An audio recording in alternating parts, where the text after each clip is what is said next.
Hello and welcome to your in-depth weekly horoscope for week commencing the 4th of July for the Sun or the Ascendant.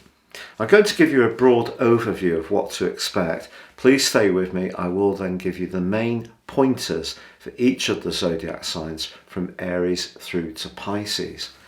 Now the Sun starts this week in the sign of Cancer but is joined on Tuesday by the quick wits of Mercury. So if we want to be talking more about where we live, how we live there, or whom with, or catching up with news with family members or those people in our extended clan, then Mercury's transition through this sign is certain to help that. But also on Tuesday, Mars, the planet of passion, moves out of the sign that it governs, where it's been for the last 6 weeks. Aries, brilliant for initiating things and getting a bit more active and on the front foot. For the next 6 weeks, Mars is in Taurus, which is obviously an earth sign. So that's very much more to do with tangibility. So the ideas need to be converted into something more long-lasting. But if we do want to grapple with those financial challenges that are presenting themselves with energy increases and foodstuffs going up, the cost of fuel also for our vehicles, then Mars is going to give us a lot of spark of determination to do so. But Mars in Taurus is also very sensual, and of course Mars is the planet of action. So if you're wanting to bring a little bit more raunch to your love life, Mars can certainly help. But Taurus also governs food, and Mars is about impulse. So we could find ourselves, wanting to enjoy the good things in life. And if we can get together with loved ones, with the Sun and Mercury in the 4th house of the overall zodiac, then that's going to be a timely thing to do.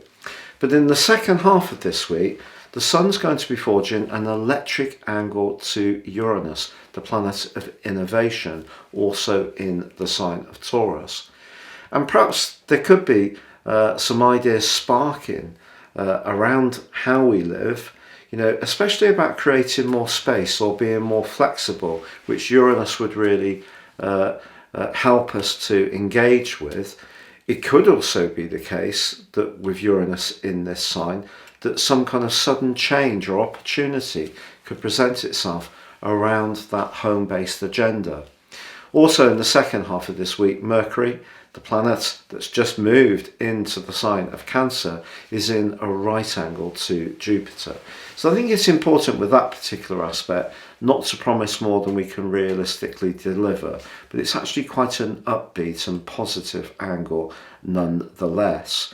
Now, at the heart of this week, we do have a quarter moon in the sign of Libra, which is about relating. The Sun, of course, in Cancer, the sign of feeling. So it's possible someone around us could be feeling a little bit more sensitive, maybe need some support. It could be that two people we get on really well with are not finding it quite so easy to coexist, and we may find ourselves being the in-between person, trying to bring them together in some kind of helpful way. But just generally, somebody that's close to us could seem a little bit out of sorts. And sometimes relating can be a bit more of a subjective process when this particular quarter moon occurs. So we need to make sure that we're not getting too bogged down in that Cancerian energy, particularly with Mercury there, because Mercury likes the precision of the sign of Gemini, which it governs, and obviously the speed of thought. And also in its rulership of Virgo, it's very much about discrimination and being very meticulous about things. So in the sign of Cancer, the emotion of Cancer can diminuate some of the clarity that Mercury has. So I think that this quarter moon does suggest that some relationships may need to be worked at somewhat.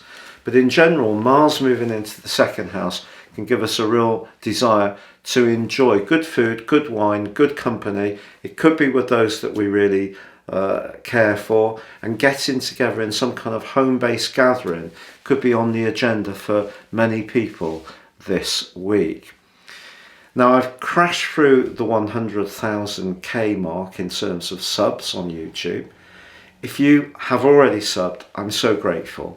If you've yet to do so, I'd be honoured if you do so now. Please click or tap on the bell notification symbol. And if you would like to ascend above this zodiac broadcast and understand more and embrace more serious astrology, with my special package, if you give me 3 pieces of birth data of time, date and place, I can give you a roadmap that can guide you for the rest of your life and a 12-month personal forecast, and you get 30% off. Please see the link below. But now, please stay with me for each of the 12 zodiac sign forecasts.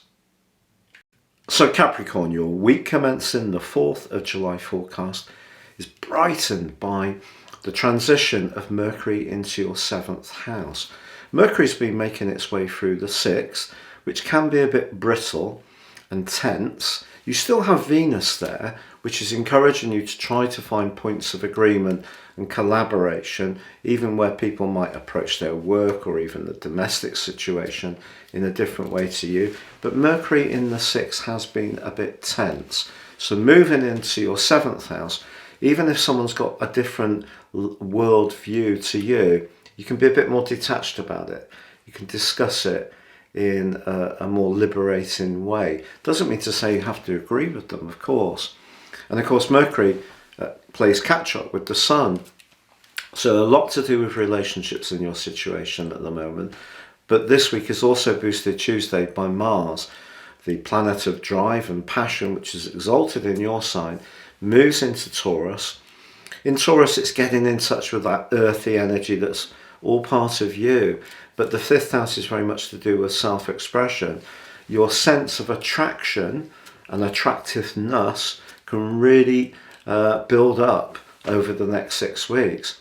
If you're single, the end of this month, the start of August, could lead to a dramatic connection with someone, or certainly some drama in your love or social situations. There is a quarter moon which occurs this week, midweek. The moon's going to be high in the sky.